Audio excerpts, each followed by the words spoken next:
সবাইকে জানাই শুভ সকাল। আমার আরও একটি নতুন ভিডিওয় তোমাদের সকলকে অনেক অনেক স্বাগত জানাই। আশা করি তোমরা যে যেখানেই আছো ঈশ্বরের কৃপায় খুব ভালো আছো, সুস্থ আছো। ছোটদের স্নেহ আর বড়দের প্রণাম জানিয়ে আমি আমার আজকের ভিডিও শুরু করছি। আজকে হচ্ছে শুক্রবার আর এখন ঘড়িতে সময় সকাল 8:30। বিপদ কখনো কাউকে বলে আসে না। কার যে কপালে কখন যে কি লেখা আছে আমরা কিন্তু কেউই বলতে পারি না। আর আমরা যে বেঁচে আছি এটুকুই আশ্চর্য। আমরা প্রত্যেকটা দিন প্রত্যেকটা মুহূর্ত কিন্তু নিজের মধ্যে লড়াই করেই বেঁচে আছি। আজকে কি হয়েছে জানো তো? আজকে সকালেই আমার ছোট শ্বশুর, আমাদের যে সামনে বাড়িটা এটাই হচ্ছে আমার ছোট শ্বশুরদের বাড়ি, তা উনি সকালবেলায় এতটা অসুস্থ হয়ে গিয়েছিলেন, আমরা তো ভীষণ ভয় পেয়ে গিয়েছিলাম। তো সকালে ঘুম থেকে উঠেই কিন্তু ওই দিকেই ব্যস্ত ছিলাম একরকম। তখন আমার সকালে সব কাজকর্ম হয়ে গিয়েছিল, সবে ফ্রেশ হয়ে রান্নাঘরে এসেছিলাম চা করব বলে। হঠাৎই শুনি পাশের বাড়ি থেকে কাকুদের বাড়ি থেকে চিৎকার আসছে যে দৌড়াও বাঁচাও, এরকম চিৎকার আসছে। আমরা তো ভয় পেয়ে গেছিলাম যে কি হলো। আমরা দৌড়ে গিয়ে দেখি যে কাকু মাথা ঘুরে পড়ে গেছে, হচ্ছে স্ট্রোক, স্ট্রোকের ধাক্কা।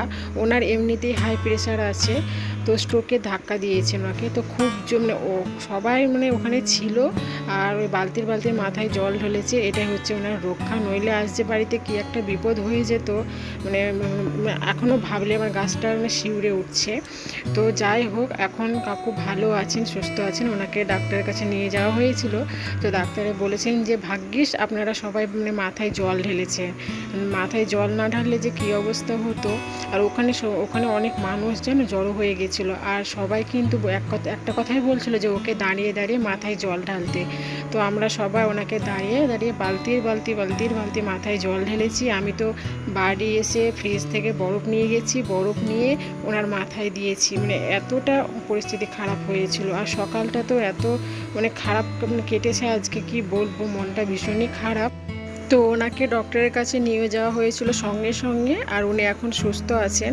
আর জানো তো, ডাক্তারে একটাই কথা বলেছেন যে আপনারা যদি জল না ঢালতেন মাথায়, তো আজ যে কী একটা বড় বিপদ হয়ে যেত। তো যখনই মানুষের এরকমটা হবে বা স্ট্রোকের ধাক্কা, মাথা ঘুরে পড়ে যাবে, যাদের হাই প্রেশার আছে তাদের কিন্তু দাঁড়িয়ে দাঁড়িয়ে মাথায় জল ঢালতে হবে, অনেক জল ঢালতে হবে। কী ওটা কী হয়, শরীরের রক্তের চাপ, তো শরীরের রক্তটা গরম হয়ে গিয়ে কিন্তু মাথায় উঠে যায়, তো যে কারণে স্ট্রোকটা হয়। তো সেই জন্য কিন্তু আমরা ওনাকে দাঁড়িয়ে দাঁড়িয়ে মাথায় অনেক জল ঢেলেছি। তো ডাক্তারে বলেছেন যে আপনারা জল ঢেলেছেন, এটা কিন্তু অনেক উপকার করেছেন। আর উনি এখন সুস্থও আছে। তো এই যে দেখো, এখন আমি বাড়ি চলে এসেছি। বাড়ি এসে আমার যে কাজগুলো বাকি ছিল সেই কাজগুলো সেরে ফেললাম। আর আজকে হাজব্যান্ডের জন্য রান্নাটা একটু দেরিতেই হয়েছে। হাজব্যান্ডের জন্য রান্নাটা আজ 9টার সময় বসিয়েছি, যেখানে ও 10টার সময় অফিসে যায়। তো যাই হোক, ওকে তাড়াতাড়ি করে আমি রান্না করে দিয়েছি। আর এই যে এখন ওর কিছু জামা কাপড় ছিল, আগের দিন না ও কলকাতা গিয়েছিল, তো সেই জামা কাপড়গুলো ছিল, তো সেগুলো এই যে কেচে দিয়েছি। তার সঙ্গে মেয়ের কিছু জামা কাপড়, তো সেগুলো এই যে কেচে স্নানটা সেরে এখন ছাদের উপরে আসলাম এই জামা কাপড়গুলো মেলে দিতে। জানো তো, মানুষের বেঁচে থাকাটাই এক আশ্চর্য ঘটনা।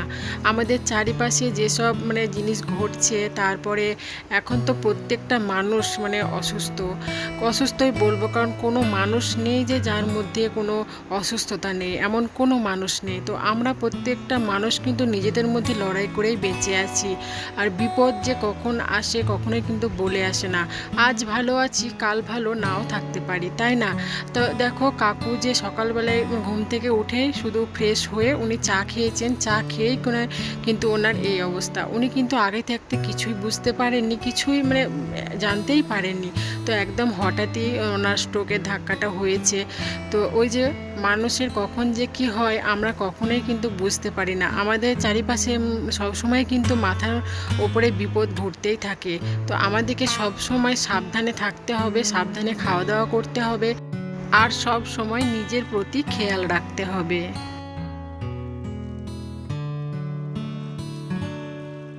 তো তো এই যে দেখো এখন রান্নাঘরে চলে এসেছি, আর ওইদিকে ইন্ডাকশনে ভাতটা বসিয়ে দিয়েছি, আর এদিকে এই যে শাকটা বসিয়ে দিলাম।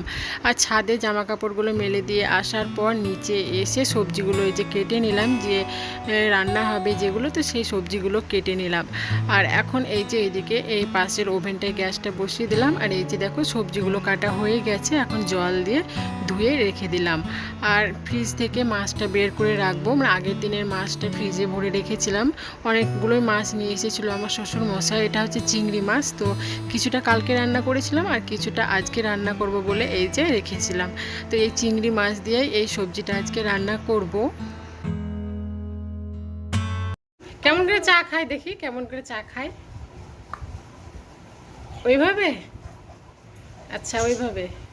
এবার ঢুকে গেল তো কাপটা। কেমন করে চা খাচ্ছে দেখি। এমা এভাবে, ওইভাবে চা খাই। তুমি চা খাও? কি খাচ্ছ? মাম খাচ্ছ? কি দিয়ে? আলু দিয়ে? আর কি দিয়ে? এটা কি করছো? শাকটা আমার সেদ্ধ হয়ে গেছে, আর এই যে দেখো এখন রসুনগুলো ছাড়িয়ে নিচ্ছি। তো শাকটা ফোড়ন দেব, তো সেই জন্য রসুনগুলো ছাড়িয়ে নিলাম। আর এইদিকে দেখো আমার শাশুড়ি মা মেয়েকে স্নান করিয়ে দেবেন, তো তার আগে একটু তেল দিয়ে ওকে ম্যাসেজ করে দিচ্ছে। তো প্রত্যেক দিনই এইভাবে কিন্তু আমার শাশুড়ি মা ওকে ম্যাসেজ করে দেয়। কোনো দিন আমার শাশুড়ি মা দেন আর কোনো দিন আমি দিই। এইভাবে বাচ্চাদের ম্যাসেজ করে দিলে কিন্তু খুব উপকার, তাদের শরীরটা কিন্তু স্ট্রং থাকে।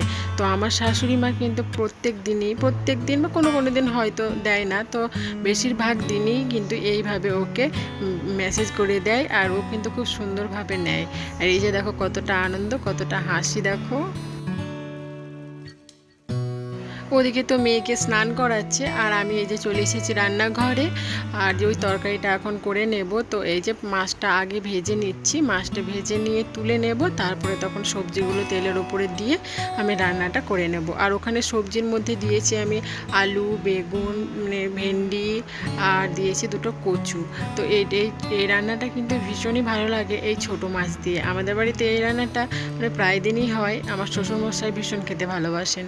তো এই যে এখন রান্নাটা করে নেব।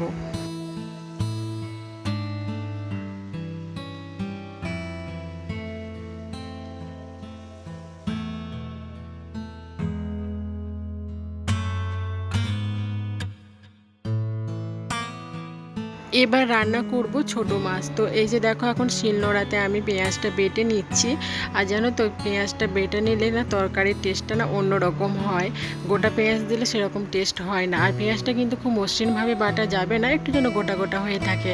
তো এই যে দেখো কড়াইয়ের মধ্যে আমি ছোট মাছ দিয়েছি, টমেটো দিয়েছি, আর পেঁয়াজ বাটা দিয়েছি, আর হলুদ, জিরে গুঁড়ো, লঙ্কা গুঁড়ো আর লবণ দিয়েছি, আর এই যে কাঁচা তেল দিয়ে দিলাম। এখন ভালোভাবে মাখিয়ে নেব, মাখিয়ে এর মধ্যে পরিমাণ মতো জল দিয়ে ঢাকা দিয়ে দেব। এটা হবে মাছের চচ্চড়ি, মানে এটা হবে কাঁচা রান্না, আর এই রান্নাটা খেতে না ভীষণই ভালো লাগে। তো আর এখানে না কাঁচা লঙ্কাও আমি দিয়েছি। এই যে পরিমাণ মতো জল দিয়ে দিয়েছি, আর এখন ঢাকা দিয়ে দিলাম। ঠিক 10 মিনিট পর আমি এই মাছটা নামিয়ে নেব। আর এই যে দেখো আমার রান্না কমপ্লিট হয়ে গেছে। তো সব রান্নাই তো কমপ্লিট হয়ে গিয়েছে। তো এখন এই যে রান্নাঘরটা ভালোভাবে পরিষ্কার করে নেব। আর আজকে ওই যে শাক রান্না করলাম, আর ওই সবজি তরকারিটা রান্না করলাম ছোট মাছ দিয়ে, আর মাছের চচ্চড়ি করেছি, আর করেছি কেকরোল ভাজা। তো এই 4টে পদই আজকে রান্না করেছি। তো চলো এখন রান্নাঘরটা সুন্দরভাবে পরিষ্কার করে নিই।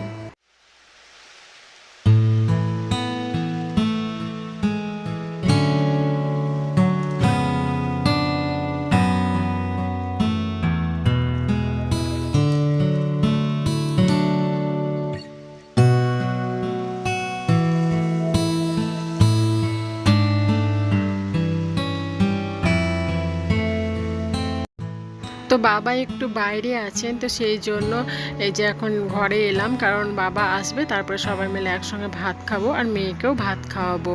তো এই যে এখন ঘরে এসেছি আর একটু ফ্যানের তলায় বসলাম। আর এই চকলেটগুলো জানো তো আগের দিন ওই যে হাজব্যান্ড কলকাতা গিয়েছিল তো মেয়ের জন্য নিয়ে এসেছে। মেয়ে এই চকলেটগুলো খেতে পারে না, এই চকলেট না, ও কোনো ক্যাডবেরি চকলেটই কিন্তু খায় না, আমি দিই না সেরকম, আর ও খেতেও পারে না। তো ওই যে মেয়ে আছে বলে নিয়ে এসেছে, মেয়ে খাবে বলে, তো ওকে একটা দিলাম, তো একটা খেয়েছে আর এই বাকিগুলো নিয়ে যে এখন খেলা করছে। আর চকলেটগুলো দেখো না কত সুন্দর লাগছে দেখতে।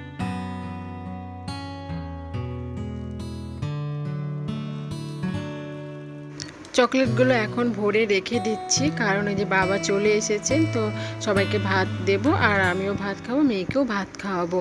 তো ভাতটা খেয়ে আবার কাকুকে দেখতে যাব। তো চলো বন্ধুরা, আজকে ভিডিওটা এখানেই শেষ করলাম, আর ভিডিওটা বাড়াচ্ছি না। আমার এই ছোট্ট ভিডিওটা যদি তোমাদের ভালো লাগে তো অবশ্যই একটা লাইক আর কমেন্ট করে জানিও।